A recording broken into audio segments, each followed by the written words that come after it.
Actualité TVCO, édition du 12 février.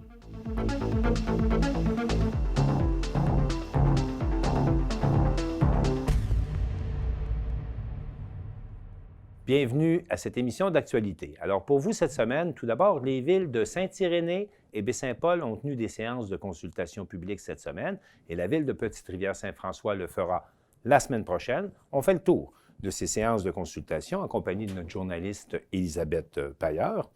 On rencontre également Michel Thibodeau, qui est responsable de l'urbanisme à la municipalité de Petite-Rivière-Saint-François et qui nous explique le projet de modification du zonage touristique dans cette municipalité.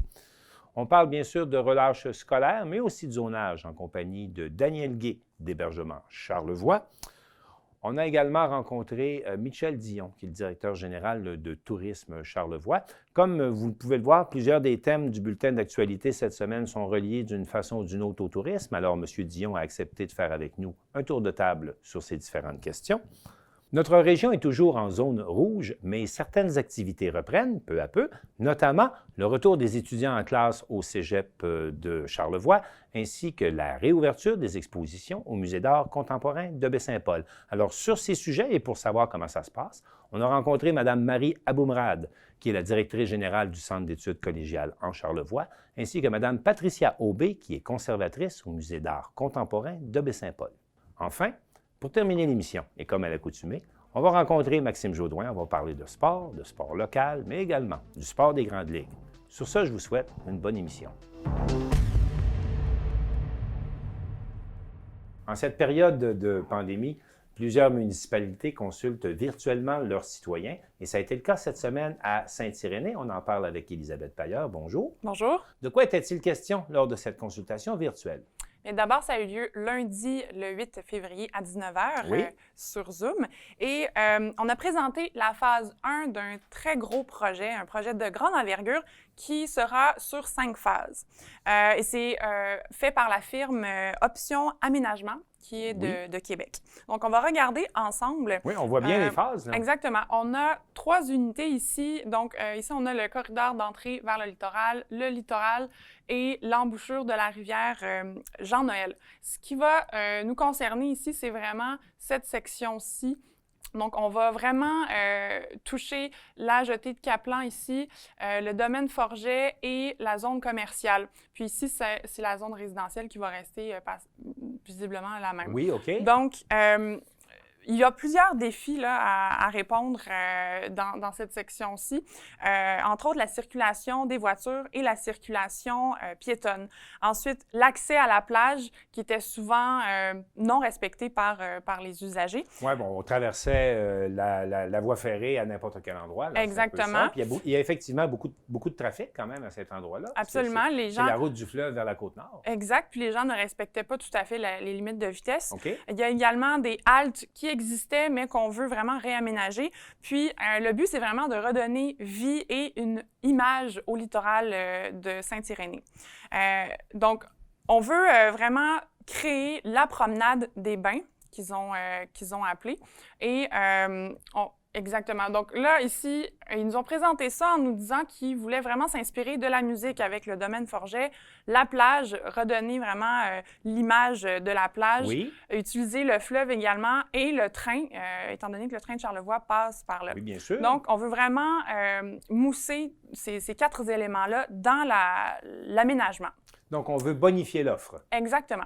Et donc, ce qui va être travaillé, là, entre autres, c'est les entrées. Donc, quand on arrive vraiment sur la route, quand on arrive en voiture... Oui, on voit le plan ici, oui. Exactement. On va réduire finalement la largeur pour inciter les gens, les conducteurs à ralentir.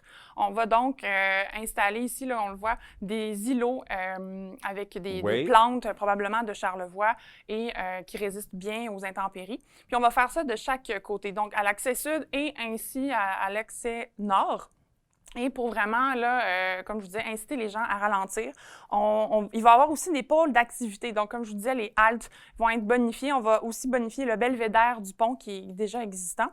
Puis ensuite, au niveau de la sécurité de la circulation, donc on va vraiment avoir des traverses piétonnes aménagées. On va bien vraiment identifiées. Bien identifiées pour que les gens soient obligés de passer par là. Il va également y avoir une promenade. Donc, tout le long ici, de la couleur brune, c'est une genre de... Un boardwalk. Exactement, un passage en bois pour les gens. Puis ici, il va y avoir un aménagement de rosiers tout le long de la rive, ce qui fait que les gens vont être obligés de passer par les espaces appropriés. Donc, vraiment, des installations pour ça. Puis, il va également y avoir de l'animation. On veut vraiment rendre ça festif, que les gens puissent voir des spectacles, par exemple. On voit là l'idée de la promenade piétonne. Exactement. Donc, on voit ici l'accotement, les voitures, le stationnement, les gens qui vont pouvoir circuler ici, les plantations de rosiers, par exemple. Ici, il y aurait un fossé, puis la rail de train. Donc, on veut vraiment là, opter sur la sécurité des gens avant tout. Et on ajoutera à ça donc de l'animation, mais est-ce qu'on a une idée là, de la durée des travaux ou comment on voit ça? Est-ce que c'est des choses qui vont être faites l'an prochain? On a posé la question et malheureusement, pour l'instant, on ne connaît pas la réponse, étant donné qu'on attend des réponses du MTQ, on attend vraiment des réponses des partenaires. On aimerait avoir des subventions également. Donc, ils vont essayer de voir si est-ce que le train de Charlevoix, Domaine Forget veulent s'impliquer. Est-ce que le MTQ, comme je disais, veut s'impliquer également? Est-ce qu'on a évalué les coûts du projet? Ça également, on ne connaît pas les coûts pour l'instant, mais on disait que ça pouvait prendre entre 5 à 10 ans pour réaliser les 5 phases. Je vais vous montrer rapidement pour terminer comment on a finalement divisé là, les 5 phases. Donc, on voit la phase 1 pour débuter, ce serait vraiment les 4 traverses ici pour vraiment que les gens circulent de façon sécuritaire. Phase 2 qui serait l'aménagement de la jetée de Caplan. Donc ici, on aurait des blocs sanitaires, Oui, parce que la question, notamment des toilettes, est assez problématique dans ce secteur-là. Exactement. Puis on aurait aussi location probablement d'équipements nautiques, donc s'il y a des activités sur la plage. Il y aura aussi la phase 3 qui se trouve à être sur l'aménagement de la jetée des Caplans. Donc c'est là ici qu'on va avoir des scènes, une scène ici, puis ici un accès pour les gens qui aimeraient pêcher. Donc c'est vraiment ici qu'on va axer pour les animations de rue, par exemple. Par la suite, la phase 4, qui est l'aménagement des 2 entrées de la promenade, qu'on voit soit ici... Aux 2 extrémités, oui. Oui, exactement.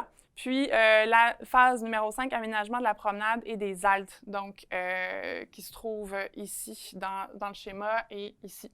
Alors, donc, on convient que ce projet, c'est un projet à long terme. La population a été consultée là-dessus. Exactement. Plusieurs autres étapes à venir? Oui, exactement. Donc, vous pouvez rester en contact sur la page web et la page Facebook de la municipalité. Il y a également eu à Baie-Saint-Paul cette semaine une séance ordinaire du Conseil ainsi qu'une séance d'information sur le projet de pérennisation pour Maisons-Mères. Exactement. Je vais commencer par le conseil de ville qui avait lieu à 19h le lundi 8 en visioconférence et en huis clos, étant donné les circonstances de la pandémie. Et ce qui a été vraiment retenu dans cette rencontre, c'est l'adoption du règlement pour un emprunt et dépenses de 1,3 million pour le maintien des actifs et travaux de Maisons-Mères. Deuxième chose très importante, c'est que le Conseil a annoncé qu'il était possible de faire la signature du registre, mais cette fois par Internet. Donc, il y aura un formulaire disponible pour les gens qui veulent le remplir et vous avez du 15 février au 1er mars pour le faire. Si jamais il y a des questions de la part des citoyens, on vous invite à téléphoner finalement à la Ville de Baie-Saint-Paul et parler au greffe. Oui, notamment pour ceux qui n'ont pas accès à Internet, pourront également là, signer le registre en s'entendant avec le service de greffe de la Ville. Exactement. Oui. Et c'est un projet qui est vraiment très important pour la municipalité, mais aussi pour le Conseil. Ils se sont d'ailleurs exprimés le 8 février. Je vous laisse entendre quelques commentaires. Je confirme que la meilleure décision que le Conseil prend ce soir est celle d'investir pour améliorer l'hébergement à Maisons-Mères et éviter que la Ville dépense annuellement des sommes très importantes pour Maisons-Mères. Pour moi, votre taux de taxe est bien, est bon, mais le Conseil fait en sorte de prendre une décision qui va éviter qu'on investisse annuellement des sommes encore plus importantes pour Maisons-Mères. Je veux saluer le travail de ce Conseil-là. Ça n'a pas été facile, c'est une décision qui est difficile. Mais en ce qui me concerne, ne rien faire, là, c'était même pas une option. On ne pouvait même pas penser de regarder ça aller et dire bon, ben, on va dépenser pour éponger entre 350 et 400 000 à tous les ans pour éponger les déficits opérationnels. Le projet d'investissement proposé par la Ville ce soir de 1,3 million, pour moi, est la solution pour continuer le développement et assurer la pérennité de Maison-Mère. On a également tenu cette semaine, c'était sur nos ondes, là, une soirée d'information pour Maison-Mère. Ce fameux projet là, qui fait l'objet du règlement d'emprunt au conseil municipal. Pouvez-vous rapidement nous présenter encore une fois ce projet? Exactement. Donc, il s'agit de vraiment bonifier l'offre de logements temporaires pour travailleurs. Par exemple, si on prend Le Germain qui, à chaque année, a des employés, des travailleurs qui viennent de l'extérieur, eh bien, ils viennent ici pendant une certaine période et ensuite, ils peuvent repartir.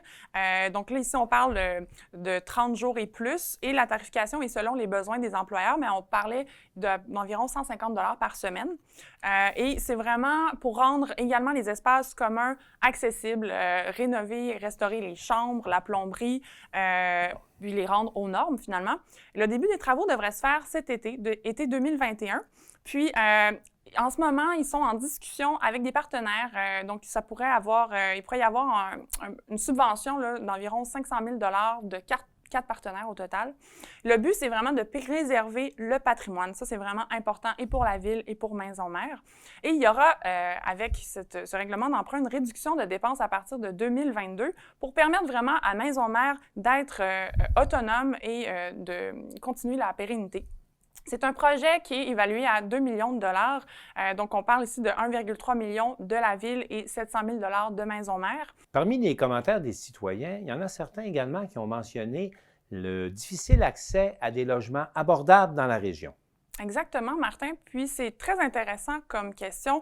Le maire a pu y répondre lors de la soirée du 10 février et il serait intéressant là, de suivre ce dossier dans la suite des choses parce que vraiment, trouver un logement abordable à Baie-Saint-Paul, c'est de moins en moins facile et les hébergements qui sont conçus actuellement sont vraiment des hébergements temporaires pour les travailleurs. Donc, un dossier vraiment à suivre pour la suite. Et on en parle un peu plus tard dans l'émission avec Michel Dion parce que c'est comme un volet pernicieux du tourisme. Beaucoup d'appartements pour les touristes, mais pas beaucoup pour les travailleurs. Donc, on va y revenir.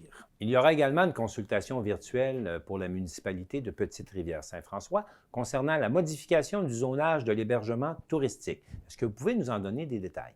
Oui, bien, on a parlé à Michel Thibodeau, qui est responsable de l'urbanisme à Petite-Rivière-Saint-François, et il a bien voulu, avec nous expliquer et nous montrer là, les détails de tout ça. Il nous a, entre autres, expliqué la modification de 2 règlements qui touchent les résidences de tourisme. On parle ici des règlements du permis et certificat, le numéro 585 et le numéro 603, qui régit l'usage de résidences de tourisme sur le territoire de la municipalité, donc qui touche vraiment le règlement de zonage. On peut l'entendre à ce sujet. Monsieur Thibodeau, bonjour. Bonjour. J'aimerais que vous nous parliez d'une chose très particulière aujourd'hui, étant donné qu'il y a une soirée de consultation qui arrive le 15 février prochain, et c'est la modification de 2 règlements, soit le 585 et le 603, qui touchent les résidences de tourisme à Petite-Rivière-Saint-François. Pourquoi avoir décidé de modifier ces 2 règlements? En fait, il y a 2 éléments qui nous ont menés à la réflexion dans laquelle on est présentement. Il y avait la question du nombre de permis de résidence de tourisme maximal qu'on pouvait attribuer. Et il faut comprendre qu'on avait un secteur, le secteur du fief de Petite-Rivière-Saint-François, dont l'accès se fait via la route 138, un peu passé l'entrée du centre de ski, du chemin du centre de ski de Massif, où on avait un nombre maximal de permis de résidence de tourisme qui pouvait être attribué. Et ce nombre-là a été atteint durant l'été 2020. Donc, actuellement, je suis dans une situation où je ne peux plus émettre de nouveaux permis pour des résidences de tourisme dans ce secteur-là, et il y a quand même une bonne demande à Petite-Rivière-Saint-François. Donc, les élus du conseil municipal ont été mis au courant de cette situation-là et ont décidé de réouvrir le dossier de la résidence de tourisme. Et en faisant ça, on s'est aperçu qu'il y avait peut-être des coquilles qu'on voulait éliminer, on voulait clarifier, revoir certaines choses au niveau des résidences du tourisme, pour avoir quelque chose de plus simple à travailler pour les prochaines années, qui serait plus simple à la fois pour nous, à la municipalité, et pour les futurs citoyens. Dites-moi, M. Thibodeau, la modification d'un des règlements qui touche au zonage, je pense, c'est probablement le règlement qui va le plus concerner les gens de Petite-Rivière-Saint-François et ceux qui ont une résidence. Qu'est-ce que ça va changer pour les propriétaires de résidences touristiques, mais aussi pour les riverains? Principale amélioration, si je peux dire ainsi, de ce règlement-là, et la mise en place d'un pourcentage maximal par zone et par rue, selon les secteurs. On a certains secteurs où la résidence de tourisme sera autorisée à 100%. Comment dit, peu importe ce que fait votre voisin, si vous respectez les normes applicables, marge, hauteur et autres, et que vous obtenez les permis nécessaires, il vous sera possible de faire une demande pour une résidence de tourisme, éventuellement l'obtenir. Alors que pour d'autres secteurs, on parle d'une contingence à 25% par zone et par rue. Donc, il y a cet élément-là qui change de façon majeure. Qui change principalement. Puis les secteurs dont vous parlez, pouvez-vous nous en parler un peu plus en détail? Là, on parle de quels secteurs, là, ceux qui vont être plus restreints, puis où il risque d'y avoir peut-être des gens moins contents? Oui, en fait, c'est des secteurs de développement, entre autres le secteur du FIEF. Le secteur du FIEF, ça devrait faire quand même des euros. Parce qu'actuellement, j'avais une contingence de 10% de résidence de tourisme pour un secteur de plus ou moins 500 terrains. Et avec la modification réglementaire proposée, celle qu'on a adoptée en premier projet le 19 janvier dernier et pour lequel on fait une consultation publique le 15 février prochain, le pourcentage devrait passer de 10 à 25%. Donc, on va doubler le nombre de permis disponibles dans ce secteur-là. Dans l'autre secteur, on va limiter à 25%. On parle entre autres des secteurs H21, des secteurs de développement privé comme Saint-François, le hameau, le FIEF, ces coins-là.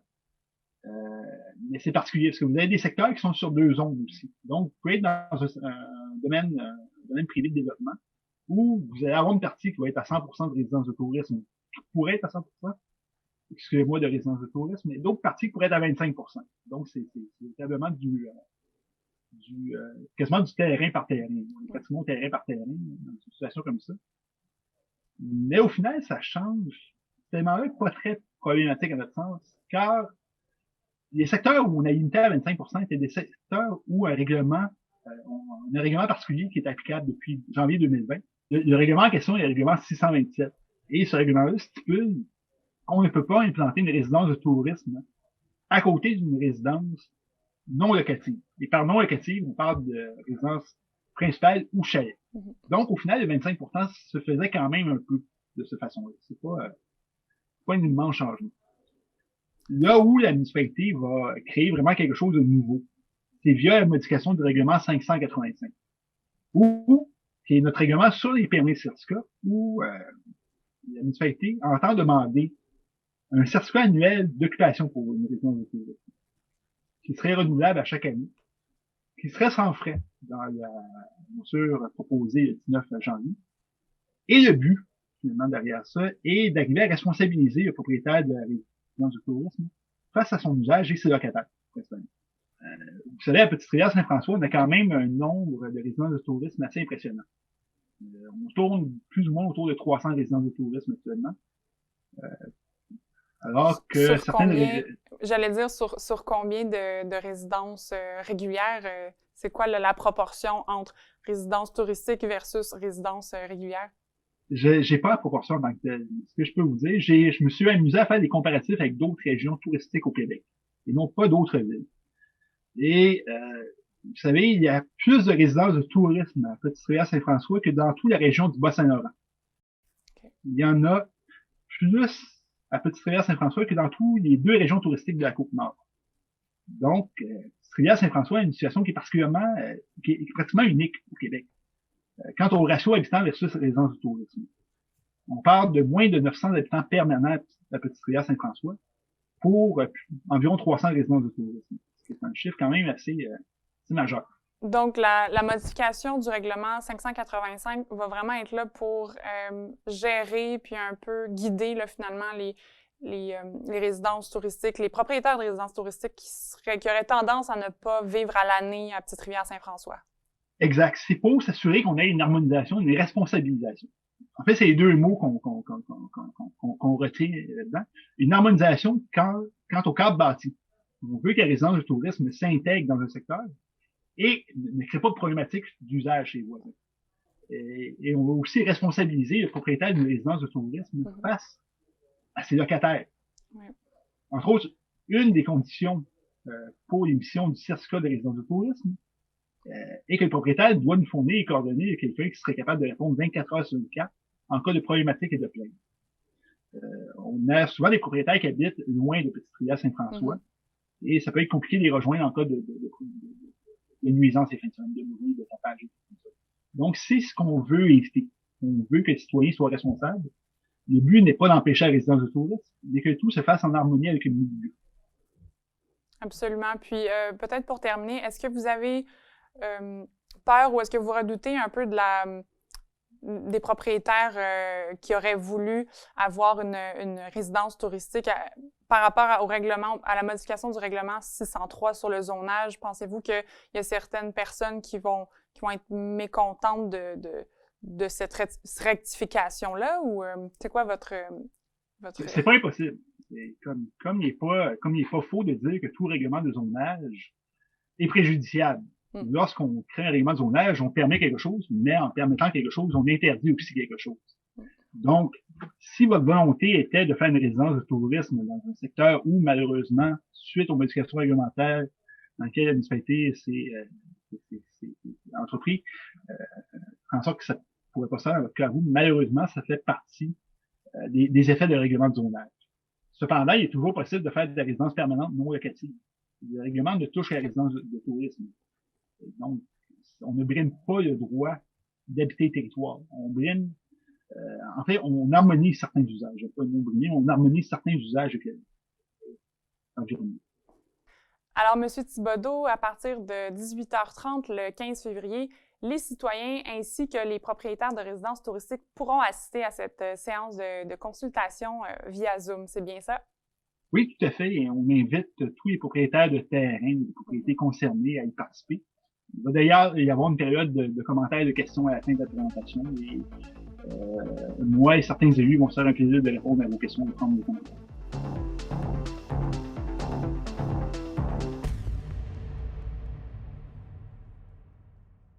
Ce projet de modification de zonage pour l'hébergement touristique suscite également des réactions. Absolument, et j'ai pu m'entretenir avec Daniel Gay, qui lui est directeur de l'entreprise de location de résidences touristiques Hébergement Charlevoix et qui a pu s'exprimer sur le sujet. On l'écoute. J'aimerais savoir comment vous conciliez les mesures sanitaires à respecter et le fait de faire de la location touristique. Écoutez, je vous dirais que c'est pas évident, là. Je vous dirais, pour nous, c'est pas évident, considérant évidemment les locations que nous recevons avec des demandes multiples, mais je pense que c'est encore plus difficile pour les propriétaires qui doivent aussi, dans le fond, aménager les lieux en conséquence. Mais ça a été fait lors de la première vague. Suite à la première vague, il y a eu quand même des actions qui ont été posées dans chacune des résidences touristiques. On parle évidemment des stations de lavage des mains à l'entrée des chalets. On parle des normes également qui sont écrites dans chacune des résidences touristiques, donc pour les clients qui y arrivent. Évidemment, on a dû aussi même parfois, lorsqu'on avait quand même un bon achalandage de location, envoyer des avis à nos clients en leur disant bien qu'il fallait qu'ils respectent les règles. Entre autres, on parle des bulles familiales, de bien respecter dans le fond la bulle familiale parce que c'était une règle qui était obligatoire pour pouvoir venir dans un chalet. Alors, c'est sûr que le client avait la responsabilité de respecter cette norme de bulle familiale en venant ici dans Charlevoix. Donc, on a vécu l'expérience à la deuxième vague lors du temps des fêtes. Alors, nos chalets étaient quand même complets et je peux vous dire que les gens ont été très respectueux dans le fond, des normes sanitaires dans notre région, comme ils auraient fait dans le fond dans leur propre région, là. Est-ce que vous tenez garant aux responsables du comportement des clients? Bon, voyez-vous, au départ, les clients sont avisés, mais que nous, mettons, on a eu une demande de réservation ce matin, les clients nous disent, on est 8 personnes, 8 adultes. Alors, on leur dit, on est désolé, on ne peut pas vous louer, vous êtes 8 adultes. La personne nous répond, oui, on est 8 adultes, mais on est de la même bulle familiale. Alors, ça peut être un parent, un couple, un père et une mère avec ses 6 enfants qui sont maintenant adultes. Alors, ça fait partie d'une bulle familiale. Alors, c'est sûr que nous, on n'ira pas vérifier les pièces d'identité de chacun des occupants du chalet.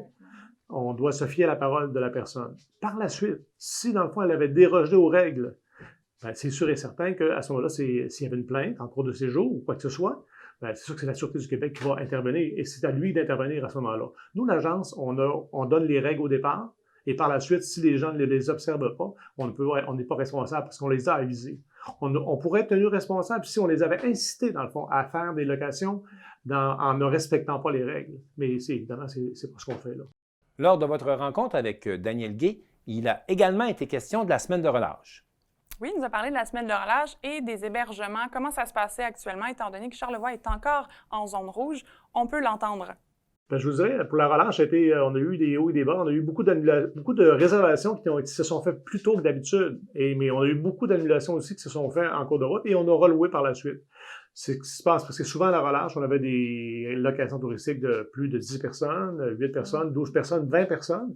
Alors, c'est sûr que ces réservations-là, ils ont été annulées et ont été relouées à des familles, à une seule bulle familiale. Donc, ça a eu quand même beaucoup de hauts et de bas, mais quand même, je vous dirais que on s'annonce vers une belle relâche. Avec les restrictions, bien sûr, on sait bien qu'on va s'apprêter sûrement à envoyer un courriel aussi à tous nos clients qui s'en viennent. La même chose qu'on a envoyé au temps des fêtes en leur disant « Soyez prudents, respectez les normes sanitaires de notre région. » Faites vos courses, vous allez au marché d'alimentation avant d'arriver ici. Donc, on leur dit d'être respectueux. Et puis, je pense qu'on n'a pas à avoir peur des gens qui s'en viennent ici parce que, dans le fond, tout ce qu'ils peuvent faire présentement, c'est quoi? C'est aller à l'extérieur.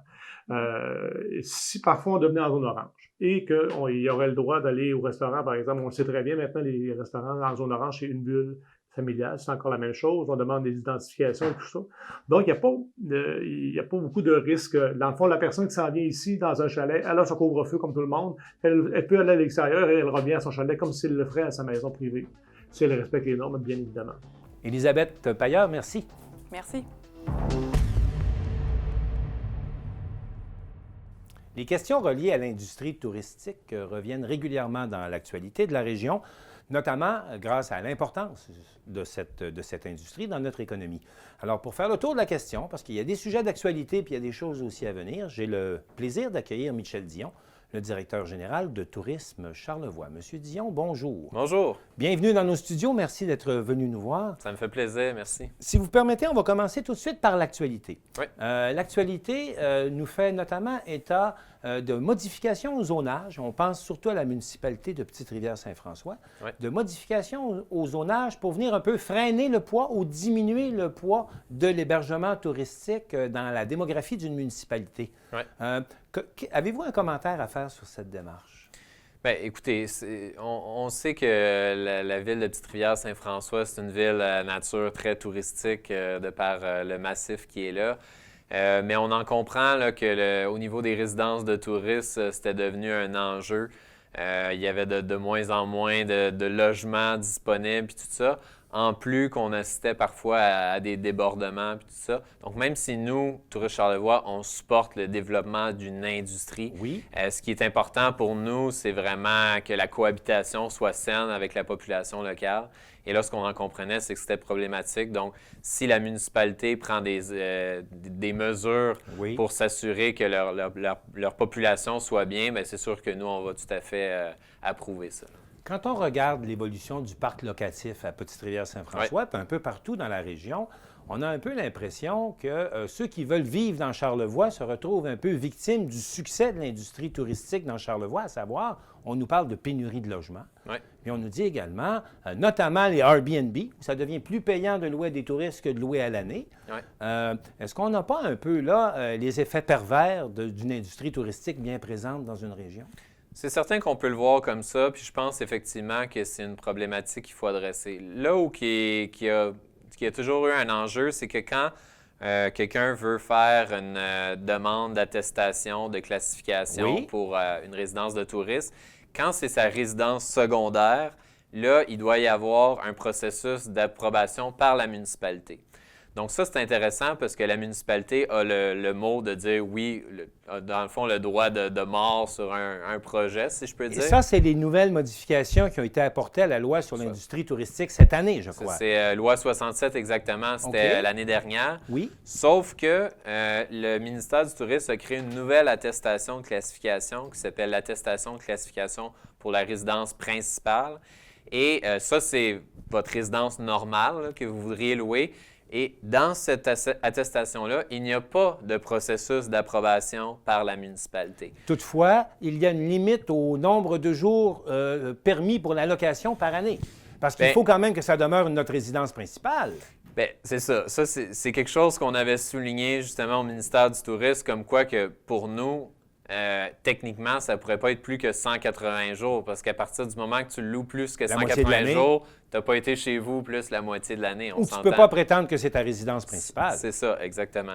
Mais finalement, il n'y a jamais eu l'intégration de cette attestation-là. Donc, c'est surtout au niveau des résidences principales que ça coince, parce que la municipalité n'a pas de pouvoir, si je peux dire, législatif à dire oui ou non à une demande. Donc, c'est au discrétionnaire de chacune des municipalités au niveau de l'application de la loi sur la question des résidences principales. En fait, c'est pour les résidences secondaires, la municipalité a le droit de s'exprimer, mais présentement, pour les résidences principales, la municipalité n'a pas le droit de s'exprimer. Donc, c'est là que ça bloque, surtout au niveau des Airbnb et autres de ce monde. Donc, il appartient donc à Revenu Canada puis Revenu Québec de déterminer si oui ou non il s'agit de notre résidence principale. Parce exactement. Il y a des incidences au niveau des impôts là-dessus. Mais c'est certain qu'il se pose quand même encore des questions sur ce processus de vérification-là. Tu sais, je prends juste par exemple l'exemple de l'hébergement illégal.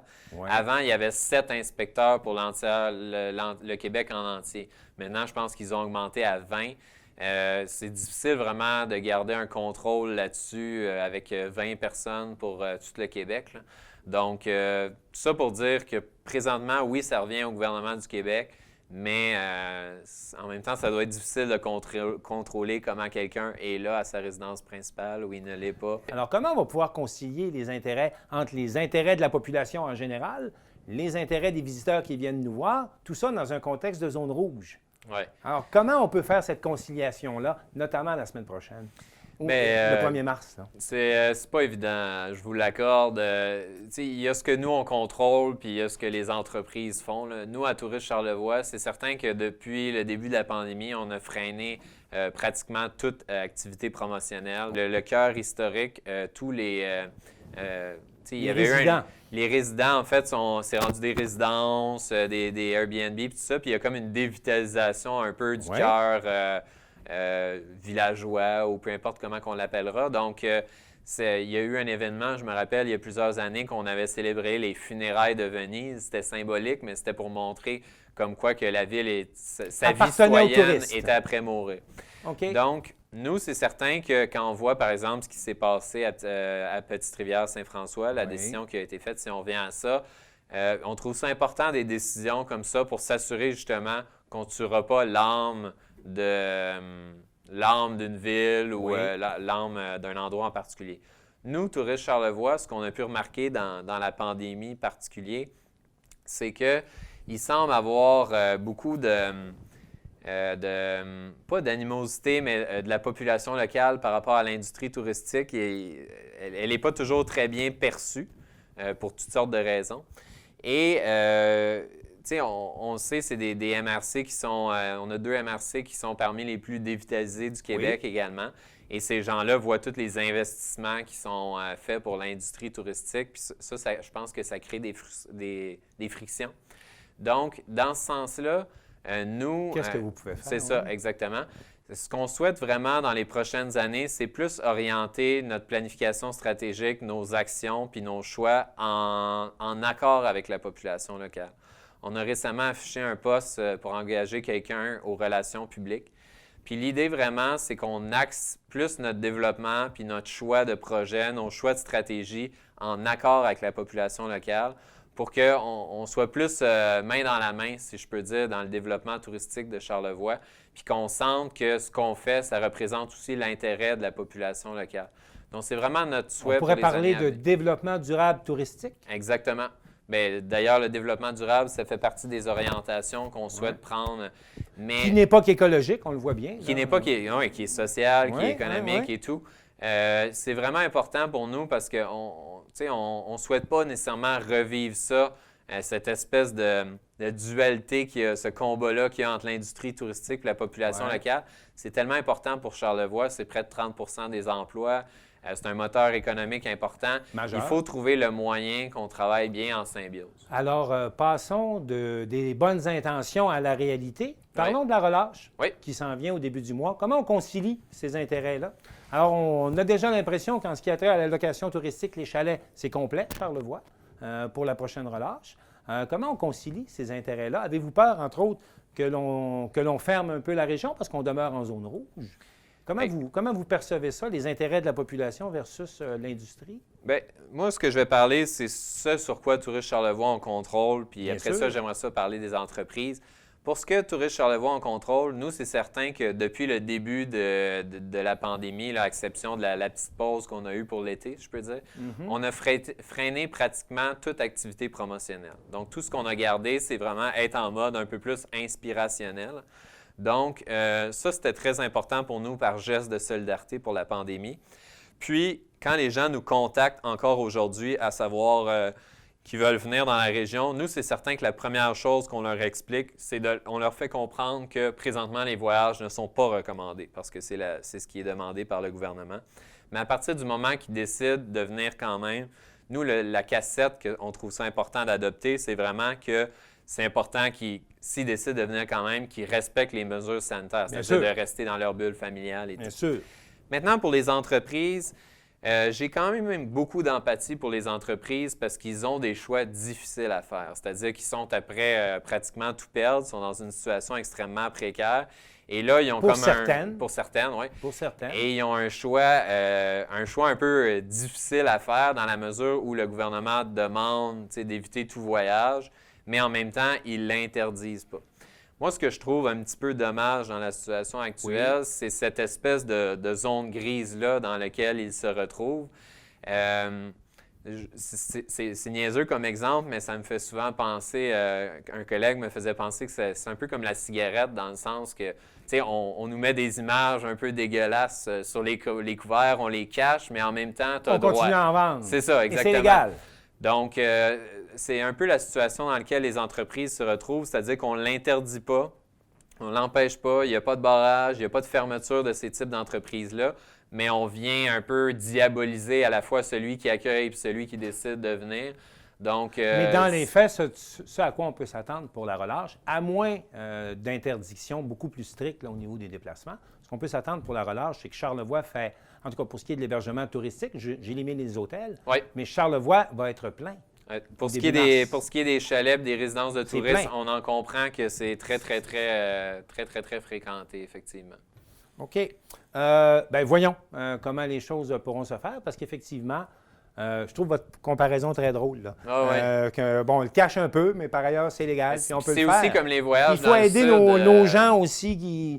c'est moins... les voyages dans le sud... Non, mais je veux dire, c'était pas idéal, mais en même temps, c'était autorisé, mais après ça... les gens se faisaient un peu diaboliser, puis tout ça. Puis je dis pas que j'approuvais les voyages dans le sud, c'est pas ça que je dis. Mais on se retrouve dans une situation un peu délicate, puis je comprends que pour les entreprises, c'est pas nécessairement évident à s'ouvrir là-dedans. Comment est-ce que vous avez vécu dans le courant de la dernière année a influencé votre plan d'action pour l'année à venir? Qu'est-ce qui a été... Est-ce qu'il y a des changements dans l'approche et tout ça que vous avez...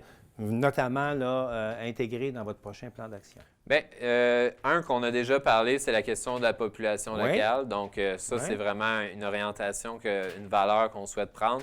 Un autre élément, c'est que quand il y a eu comme un arrêt un peu mondial de l'économie, ce qu'on a pu observer, c'est que côté, je peux dire, environnemental, puis ça, c'est comme si la planète avait recommencé à vivre. Là. Il y a eu toutes sortes de phénomènes, baleines dans le Saint-Laurent et autres, là, name it, là. Donc, nous, c'est certain qu'on souhaite vraiment être beaucoup plus agressif en vue d'être une destination plus éco-responsable. Donc, la pandémie, ça a été l'occasion un peu de faire un regard là-dessus puis décider qu'on voulait sauter plus activement là-dedans. Donc relever le niveau d'éco-responsabilité de vos membres? Oui, exactement. On pense à des choses donc, comme celle-là? l'ATR, mais aussi amener nos membres dans cette direction-là, donc exercer notre leadership en matière de tourisme durable. OK. Est-ce qu'il y a autre chose dans votre plan d'action pour l'année à venir? Bien, c'est ça. Il y a ça. Après ça, bien, là, ce qui va s'en venir, bien entendu, qui peut paraître simple, mais c'est toute la question de la relance et éventuellement du tourisme international. On n'est pas à ça en ce moment, mais dans pas long, peut-être à l'automne, il va falloir commencer à penser à ça. Donc, ça, c'est certain que ce sera une part importante. On sait que la perte du tourisme international fait souffrir les villes et les grands centres. Par contre, pour les plus petites municipalités, les villages comme Baie-Saint-Paul, il apparaît plutôt que c'est le tourisme local qui nous permet de faire des bonnes affaires quand même, parce qu'on peut dire, cet été, ça a été bon avec le local. Est-ce que la perte du tourisme international est peut-être importante pour la région de Charlevoix? Bien, parce qu'on a comme l'impression qu'on ne l'a pas senti cette année. Oui, c'est ça. Bien, je pense que cette année, une chose qui a été intéressante de la pandémie, c'est que, bon, on sait dans Charlevoix, environ 85 de la clientèle, normalement, c'est de l'intra-Québec. Oui. Mais c'est pas tout le monde qui voyage au Québec. Il y a des gens qui sont habitués de voyager au Québec, puis il y a des gens qui sortent toujours du Québec pour toutes sortes de raisons. La pandémie, je pense que ça a été une belle occasion de faire redécouvrir le Québec à plusieurs Québécois, mais aussi de leur faire rendre compte que c'est pas un prix de consolation. Donc, on a des expériences de calibre international, on a des destinations qui sont absolument extraordinaires. Donc, ça, je trouve que c'est un élément, je pense, de séduire, tu sais, comme par exemple, la clientèle anglophone à Montréal. Oui. Les clientèles, par exemple, immigrantes aussi dans les grands centres urbains. C'est des clientèles peut-être qu'on était moins habitués de voir, mais qui sont venues puis qui sont tombés en amour avec notre destination. Donc, ça a été l'occasion de développer des nouveaux marchés. Ça, c'est un. Puis pour le tourisme international, bien, c'est certain que ça a eu un impact malgré qu'on a eu un bon été parce que normalement, la clientèle qui vient, bien, premièrement, il y en a beaucoup qui viennent à l'automne. Donc, si je prends par exemple les Européens, ils viennent à l'automne, c'est une période extrêmement importante pour nous. Aussi l'activité d'observation des baleines qui attire d'une façon spécifique des clientèles. Et l'autre chose aussi, c'est qu'on sait que les clientèles internationales dépensent plus en moyenne que la clientèle intra-Québec. Donc, dans ce sens-là, c'est certain que pour les retombées économiques de la région, c'est une clientèle aussi qui est quand même très importante. Bien, écoutez, d'abord, merci d'être venu nous voir pour faire ce tour d'horizon. Je souhaite une bonne année touristique et puis on se reparle prochainement, j'en doute pas. Merci. Merci à vous. Merci à vous. Alors, c'était Michel Dion, le directeur général de Tourisme Charlevoix. Le Québec se déconfine petit à petit et cette semaine, les étudiants du niveau collégial pouvaient retourner en classe. Alors, on a fait le point sur cette question en compagnie de Marie Aboumrad, qui est la directrice générale du Centre d'études collégiales en Charlevoix. Je suis avec Marie Aboumrad, directrice des études au Centre d'études collégiales en Charlevoix. Bonjour. Bonjour. Dites-moi, Madame Aboumrad, comment réagissez-vous aux dernières mesures qui ont été annoncées par la ministre Mécan?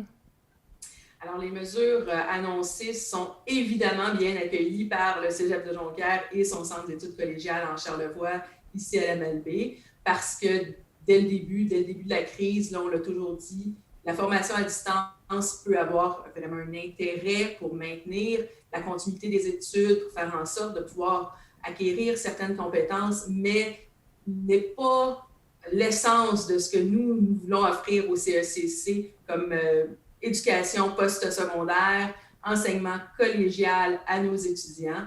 On n'arrête pas de le dire, on fait honneur au fait d'avoir des petits groupes, que les étudiants se connaissent entre eux, qu'ils connaissent leurs professeurs, qu'ils connaissent l'ensemble du personnel non enseignant. Alors que là, ce contact-là est plus difficile, évidemment, à distance, bien qu'on réussit quand même à bien assurer la suite des opérations. Reste qu'on a hâte de les revoir, nos étudiantes et nos étudiants. On a hâte qu'ils soient en classe. Eux aussi ont hâte et nous le disent beaucoup. Donc, c'est sûr que d'avoir un assouplissement des mesures pour les établissements d'enseignement supérieur, ça fait plaisir.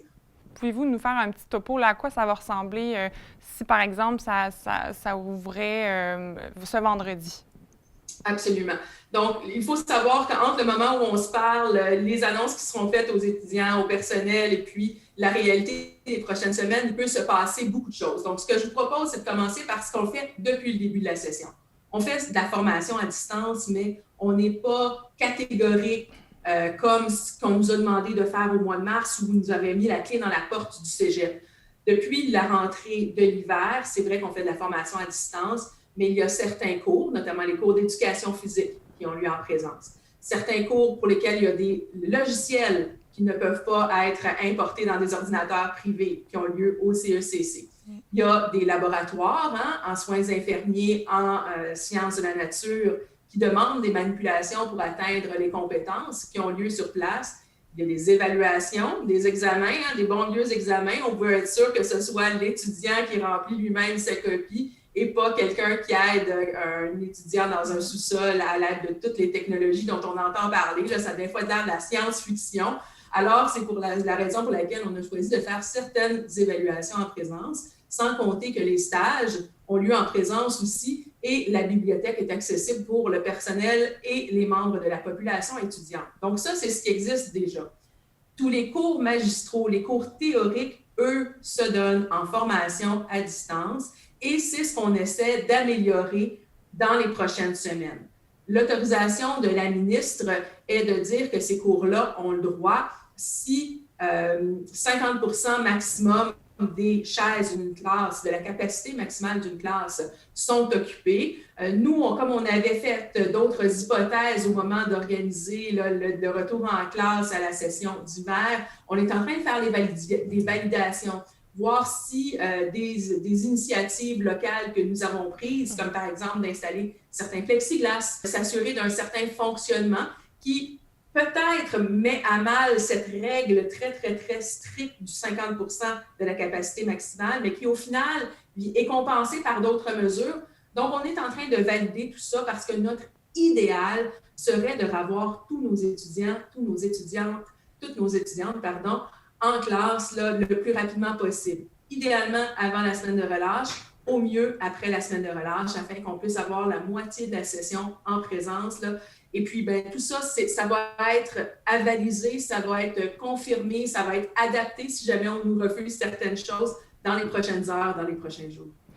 Puis, est-ce que vous trouvez que vous êtes bien encadré? Parce que quand même, là, les nouvelles sortent souvent à dernière minute, puis il faut vraiment se retourner rapidement. Vous sentez-vous encadré par le gouvernement, par le ministre de l'Éducation, ou c'est vraiment, vous êtes laissé à vous-même un peu? Là, comment vous trouvez ça? C'est une très bonne question politique pour laquelle je vais répondre avec précaution. Parce qu'effectivement, la crise au mois de mars dernier a pris tout le monde de court. Donc, il est arrivé toutes sortes de choses dans le passé, mais je dois insister sur le fait que depuis quelques semaines, surtout depuis le début de la session, on a des nouvelles relativement régulièrement. On a des nouvelles aussi qui sont annoncées pour un moment efficaces quelques jours plus tard.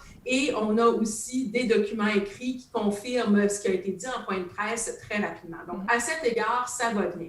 Par contre, la situation dans laquelle je me trouve aujourd'hui, c'est peut-être là où ça devient un peu plus compliqué parce qu'il y a des lignes directrices qui ont été émises pour l'ensemble des établissements collégiaux du Québec.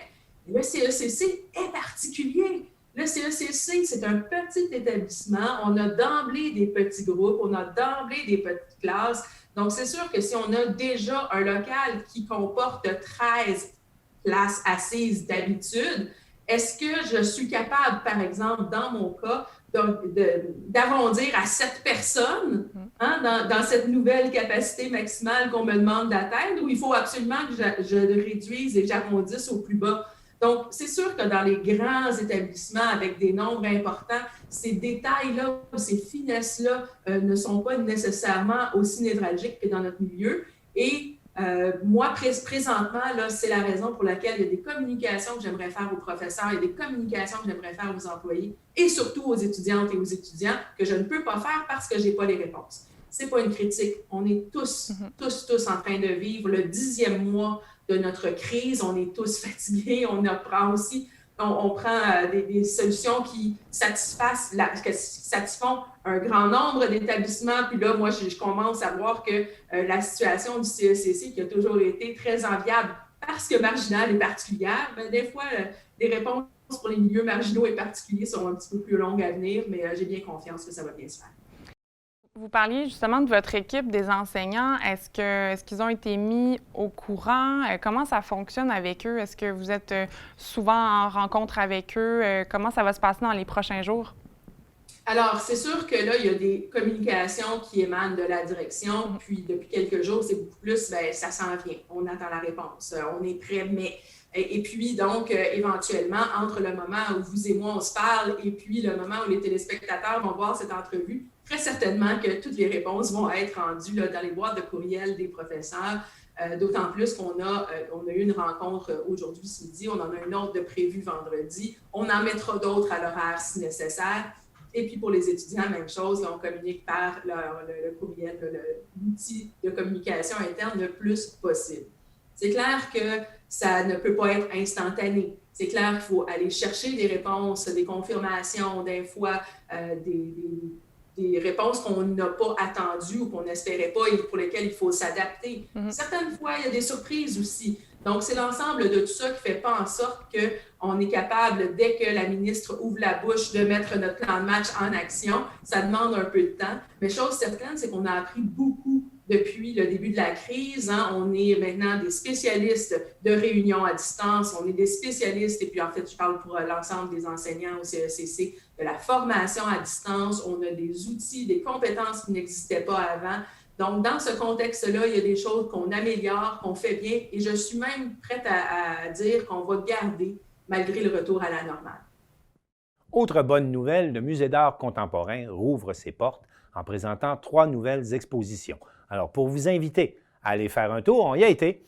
Et puis, on a rencontré Patricia Aubé, la conservatrice du Musée d'art contemporain de Baie-Saint-Paul, qui nous présente les nouvelles expositions. On s'est rendu au Musée d'art contemporain de Baie-Saint-Paul pour rencontrer Patricia Aubé, conservatrice et éducatrice, concernant la réouverture du 12 février prochain. Elle en a profité pour nous présenter la nouvelle exposition. Bien, Madame Aubé, pouvez-vous nous expliquer comment vous vous sentez face à la réouverture un peu inattendue du musée? Oui, effectivement, comme vous le dites, on ne s'y attendait pas nécessairement là, que ce soit aussi rapide, mais on est très contents, très excités. Parce qu'en fait, on était prêts là, à montrer là, nos nouvelles expositions qu'on avait changées à l'automne.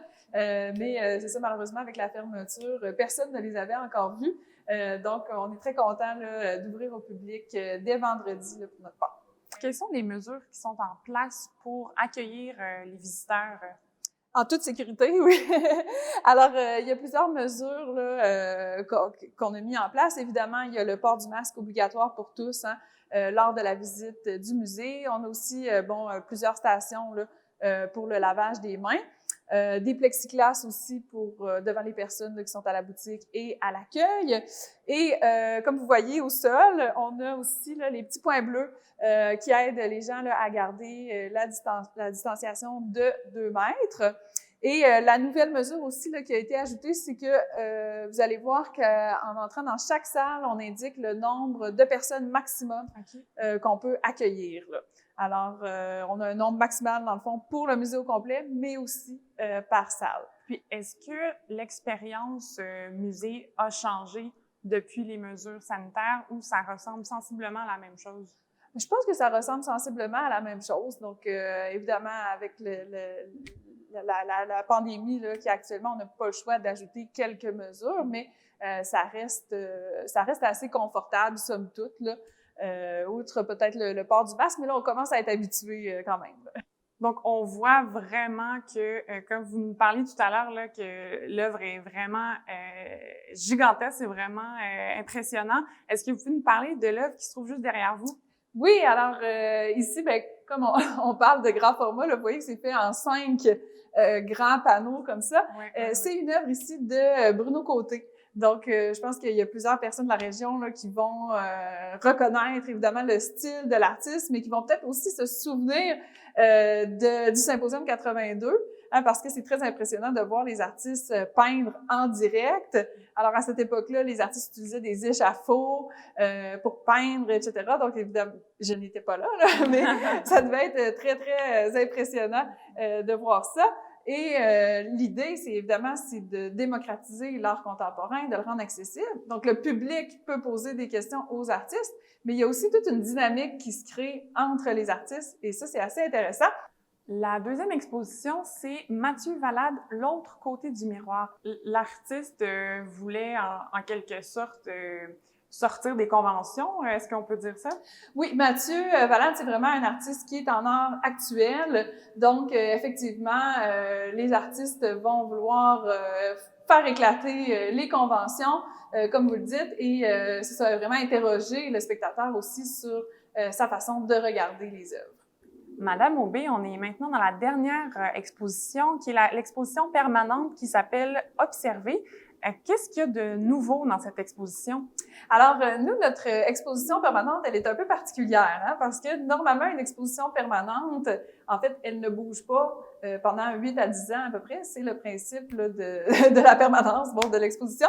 Mais en fait, nous, on a décidé de faire vivre un petit peu plus notre exposition permanente parce que à chaque année, en fait, on change quand même les œuvres.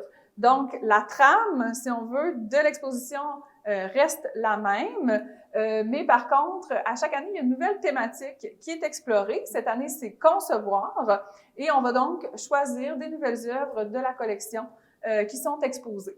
Le principe un peu de tout ça, c'est qu'on s'est dit que pour les gens, surtout de la région, hein, de revenir pendant 8 ans et de toujours avoir la même exposition, ben ça devient un peu redondant. Donc, on vraiment là à chaque automne, là évidemment on est un peu plus tard dans l'année là, mais à chaque automne normalement on renouvelle cette exposition-là avec des œuvres. Donc, ça permet vraiment de découvrir encore plus la collection permanente du musée. Parce que cette exposition-là, elle est vraiment faite à partir de notre collection à nous. On a plus de 3000 œuvres, donc c'est vraiment important là, de les mettre en valeur. Pour une visite au musée, il est possible de le faire du mardi au dimanche de 11h à 17h, tout en suivant les mesures sanitaires. Et pour plus d'informations, rendez-vous au macbsp.com. Maxime Jaudoin, on a appris cette semaine que les annonceurs avaient investi pour plus d'1 demi-milliard de publicité dans le dernier Super Bowl. Oui, donc on a généré, là, pour être plus précis, 545 millions dans cette rencontre-là qui a duré environ 4h30. C'est beaucoup d'argent. C'est beaucoup d'argent. Et même, il faut se rappeler que l'année passée, on avait déjà établi un record en 2020, mais cette année, on l'a dépassé pour une somme de 22 %. Je dis une somme plus un pourcentage, oui, mais 22 %. Et là, en termes de coût, là, tenez-vous bien, là, pour 30 secondes, on parle de 5,6 millions de dollars cette année. L'an dernier, c'était 5,2 millions. Donc, cette année, là, ça a coûté un petit peu plus cher d'avoir ces publicités-là durant la grande messe du football. Et pourtant, on nous a dit que Coca-Cola, Budweiser n'étaient pas là cette année, alors que c'est des gros annonceurs. Ben ça, oui, en plus, qui n'étaient pas là. Donc, malgré ces deux pertes-là importantes, oui, on a réussi, si je peux dire, là, à générer là, quand même là, 545 millions. Donc, pour les annonceurs, 5,6 millions pour 30 secondes, c'est de l'argent en bateau, on va dire comme ça. Je dirais TVCO prendrait bien un de ces 30 secondes. Oui, sur le salaire aussi, on le prendrait également. Absolument. Aussi, cette semaine, il y a les Alouettes de Montréal qui ont fait comme un virage à la québécoise, on pourrait le dire comme ça. Oui, bien là, c'est important parce que, en fait, non seulement, là, je pense qu'on a apporté une identité québécoise à ce club-là, parce que là, on a rajouté 5 joueurs québécois, mais au total, on parle de 22 joueurs québécois. Et ça, attachez vos tucs, c'est le plus haut total dans l'histoire de l'organisation en termes de joueurs québécois. Il y a 22 joueurs issus des rangs collégiaux universitaires qui sont maintenant dans les universitaires québécois, oui, qui sont dans l'alignement des Alouettes maintenant. Écoutez, donc c'est phénoménal. Et même là-dessus, je veux lever mon chapeau à Danny Machocha parce que lui, lorsqu'il est rentré en poste, il avait dit de ces termes-là, je veux apporter des joueurs québécois le plus possible dans mon organisation. Et présentement, ses paroles et ses actes là, viennent ensemble.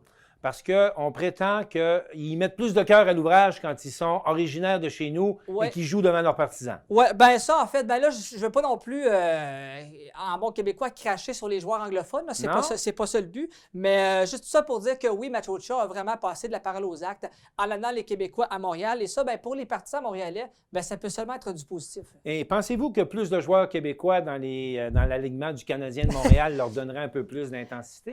Oui, je le prendrais parce que là, on a eu un petit peu un retour sur terre pour le Canadien. Là, même, un retour à la normale. Oui, exactement. Là, c'est beau, on est bon contre Vancouver, mais là, depuis la séquence de matchs contre les Sénateurs, là, c'est plus... Oui, on a eu une victoire contre les Sénateurs de 2-1, mais ça a quand même tout pris pour arriver à cette victoire-là. Et là, si je reprends la fiche là, cette semaine, là, défaite contre Toronto de 4-2.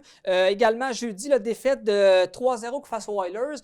Écoute, pour moi, la seule bonne nouvelle dans toute cette péripétie-là, ça a été le retour au jeu de Yoel Armia qui, lui, est revenu après une mise en échec. Donc là, on faisait par contre la chaise musicale entre Paul Byron et Corey Perry pour lui laisser de la place. Mais sinon, en tout cas, moi, présentement, là, j'ai pas vu de grand positif dans la dernière semaine et demie, je vais le dire, du Canadien. Bien, écoutez, souhaitons que ça soit plus positif dans la semaine à venir. Oui. Parce qu'on en reparle la semaine prochaine. Avec grand plaisir, Martin. Merci, Maxime Jodoin. C'est tout pour notre émission d'actualité cette semaine. Au nom de toute l'équipe, je vous remercie et je vous dis à la semaine prochaine.